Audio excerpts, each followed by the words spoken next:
Praise the Lord. இன்றைய நாளுக்குரிய வேத வசனம் ரூத் 2வது அதிகாரம் 12வது வசனம். உன் செய்கைக்கு தக்க பலனை கர்த்தர் உனக்கு கட்டளையிடுவாராக. இஸ்ரவேலின் தேவனாகிய கர்த்தருடைய செட்டைகளின் கீழ் அடைக்கலமாய் வந்த உனக்கு அவராலே நிறைவான பலன் கிடைப்பதாக என்றான்.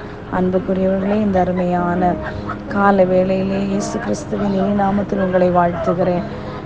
இந்த காலை வேளையிலும் கூட அருமையான ஒரு வசனத்தை பாருங்க. உன் செய்கைக்கு தக்க பலனை கர்த்தர் உனக்கு கட்டளையிடுவாராக. நாம் செய்கிற ஒவ்வொரு காரியங்களுக்கும் கர்த்தர் மனிதன் கணக்கு வைப்பதில்லை, ஆனால் கர்த்தர் நாம் செய்கிற நல்ல காரியங்களை கர்த்தர் கணக்கு வைத்திருக்கிறார். அவருடைய கரத்திலே நம்முடைய ஒரு ஞாபக புஸ்தகம் உண்டு. மனிதன் மறைந்து போவான், நாம் மறந்து போவோம் பல நேரங்களில்.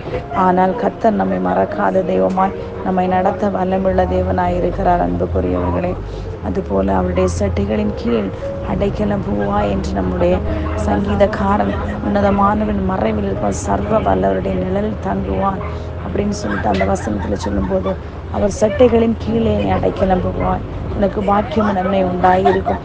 அவர் சட்டைகளாக இருக்கும்போது நம்ம வேற எங்கும் போக தேவையில்லை. நம்ம எதுவும் பாதிக்க முடியாது. எந்த காரியங்களும் நம்மை அணுகாதபடி அவர் பத்திரமாய் பாதுகாக்கிற தேவனாய் இருக்கிறார். அன்புக்குரியவர்களே, இந்த நாட்களிலும் அந்த இடத்திலே ஒருவேளை ரூத்தினுடைய அனுபவத்தை பார்க்கும்போது அவருடைய வாழ்க்கையில் இதுவரை நடந்த காரியங்கள் எல்லாம் தீமையானதாக இருக்கலாம்.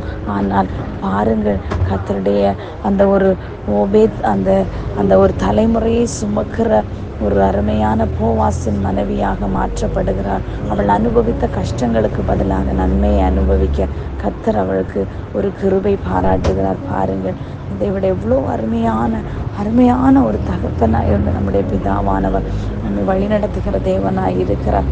உனக்கு அவருடைய சட்டையின் கீழ் அடைக்கலம் வந்த உனக்கு அவராலே நிறைவான பலனை கொடுத்து அவள் ஒரு பெரிய ஒரு ஜாதி ஆகும்படியா கர்த்தர் கட்டளையிட்டார். அன்புக்குரியவர்களே, இந்த நாட்களிலே கலங்கி கொண்டிருக்கீங்களா? வேதனையோடு கர்த்தாவே எது செய்தும் பலன் இல்லாமல் போயிடவில்லை. உங்கள் பலன் கண்டிப்பாக பரலோகத்தில் குறிக்கப்பட்டிருக்கிறது. ஒரு கலசம் தண்ணீர் கொடுத்தவன் அதன் பலனை அடையாமற் போவதில்லை. அன்புக்குரிய இந்த நாட்களிலே நன்மை செய்து தீங்கு அனுபவியுங்கள் என்று தீங்கு அனுபவித்தாலும் பாட அனுபவிப்பது அது நன்மையாய் மாற்ற பண்ண கர்த்தர் வல்லமுள்ள தேவனாய் இருக்க. கர்த்தர் தாமே இந்த வார்த்தையின் மூலம் உங்களை ஆசீர்வதிப்பாராக. ஆமீன். God bless you all.